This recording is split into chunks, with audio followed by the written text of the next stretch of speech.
doing things in a way that makes them more money, owning everything so they can get away with it, keeping you sick because they'll have what you need when that happens. Another article that will be brushed under the rug and you won't see on the big mainstream. Cancer-causing chemical found in Clinique, Clearasil, acne treatments, US lab reports. We're talking skincare, makeup, sunscreen. You think, oh, it's probably not that big of a deal. US lab report tests showed some products could form more than 800 times the conditionally restricted FDA concentration limits for a toxic chemical millions put on their skin daily. 800 times. I'm gonna tell you more news awareness information that you need to know coming right up.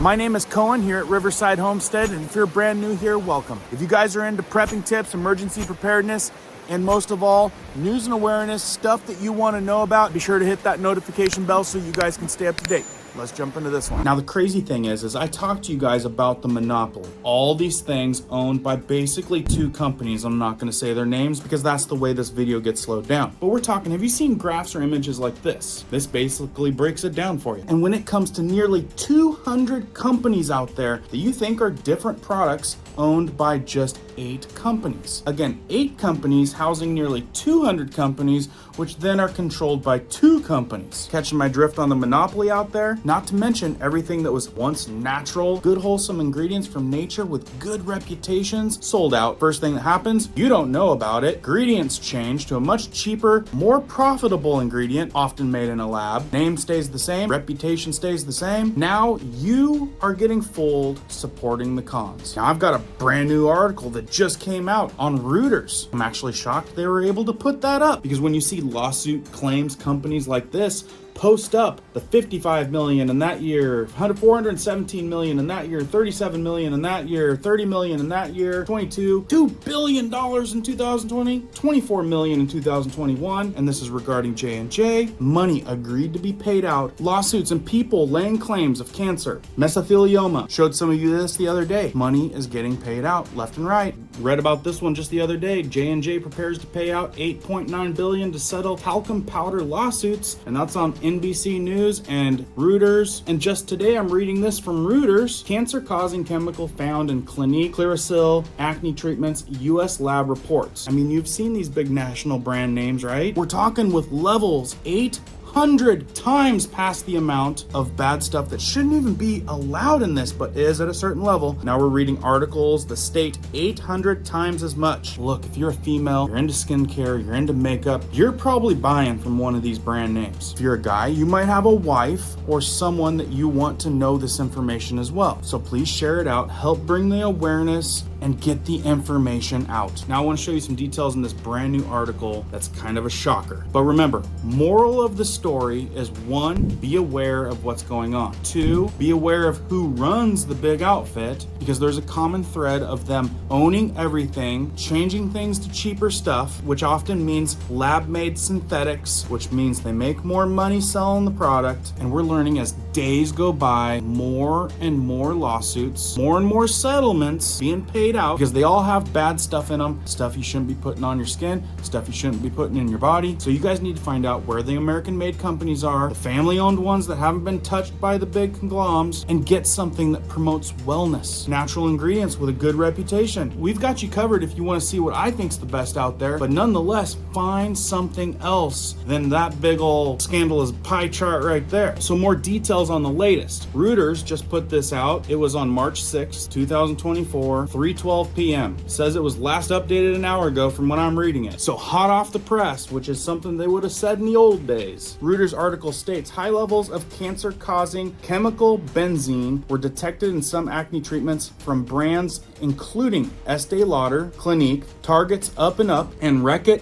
Benckiser owned. Clearasil, said independent U.S. laboratory Valisure. Like I said, I don't even know how these guys got permitted to put this up, because they're all kind of controlled by the same people. Valisure, I'm not sure if I'm saying that right, Valisure, has also filed a petition with the U.S. Food and Drug Administration calling on the regulator to recall the products, conduct an investigation, and revise industry guidance. The New Haven Connecticut-based lab said on Wednesday. Like I said, this is all new and happening now, but in a sense has been happening a long time. Just a lot of sleepwalkers out there, or people that just don't really care. So I'm doing my job, at least getting you the information. You guys decide what you want to do with it. More so, Estee Lauder shares fell 2%. Benzene was also detected in Proactive Pan-Oxyl, Walgreens Acne Soap Bar, and Walmart's Equate Beauty Acne Cream, among others, according to Valisure. Walmart and bad ingredients? Didn't see that coming. Benzene could form at unacceptable high levels in both prescription and over-the-counter benzol, peroxide, and acne treatments products, Valisure said. Now this is Procter & Gamble, right? And I tore apart Johnson & Johnson the other day, and I think,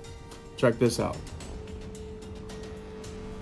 I think they figured me out. They've blocked me. Kind of tells you something, right? Reddit made a statement, said it reflects unrealistic scenarios rather than real world conditions, adding that Clearasil products were safe when used as directed on their labels, of course. Estee Lauder came back and said it's safe for use as intended. Target said something about the FDA has not reported on the Valissure's petition. Remember guys, we're talking about safe levels of a carcinogen. Now the way I think, now I might be crazy for thinking this, let me know in the comments if I'm crazy, but when you have a choice to pick skincare or makeup or whatever with product ingredients with a safe amount of carcinogens in it, or you've got an option of no carcinogens and all natural ingredients, which one do you pick? I mean, it kind of seems like a tough choice. The carcinogen has already been found in several consumer products, including sunscreens, hand sanitizers, and dry shampoo, leading to recalls of products made by companies including Procter & Gamble and Johnson & Johnson. So let's see what they said about these crazy levels. But the detection of the benzene in the acne treatment products was substantially different from the other cases, Valisure said. The benzene we found in the sunscreens and other consumer products were impurities that came from contaminated ingredients. However, the benzene in the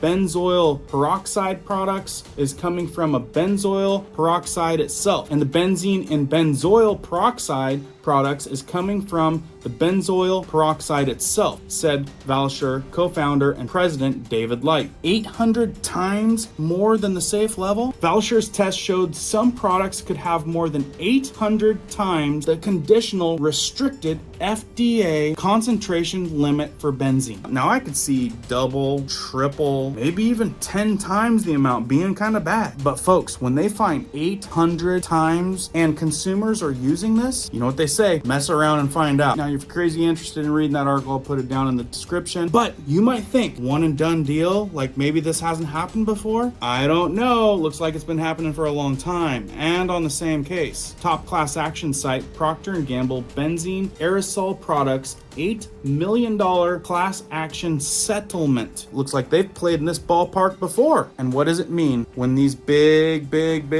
companies settle in the millions and the billions of dollars repeatedly? On another note, I know some of you might be thinking, is this just a couple wild people that were barking up a tree and got their way? Well, for those of you that know more than me, help me understand this. So when it comes to this Procter & Gamble $8 million class action settlement, it's closed, and an update says top class action readers reported this settlement to be paying out up to $10.50 as of September 19th of 2023. Congratulations to everyone who filed a claim and got paid. So if I do the math right, for everyone getting paid $10.50, but there's $8 million to go out, how many people have a problem with this or dealt with something? Now, like I said, that's if I understand that right, but it looks like whatever the story is, a lot of people are complaining. Let me know in the comments down below if you know more than I do on that one. We can agree that there's a problem and there's a matter of prevention at hand right here. Moral of the story is awareness. Guys gotta know what's going on. And this whole truth thing that they wanna check at the back door, we need to share it out. Keep people informed. So do your best to share this stuff out. Hit the like button, it'll help the video reach more people. Let me know some more good stuff down in the comments. Check this video that was probably hushed down quite a bit for your next one. And as I know more, I'll keep you guys posted. Keep prepping, keep learning, keep doing. We'll see you on the next one.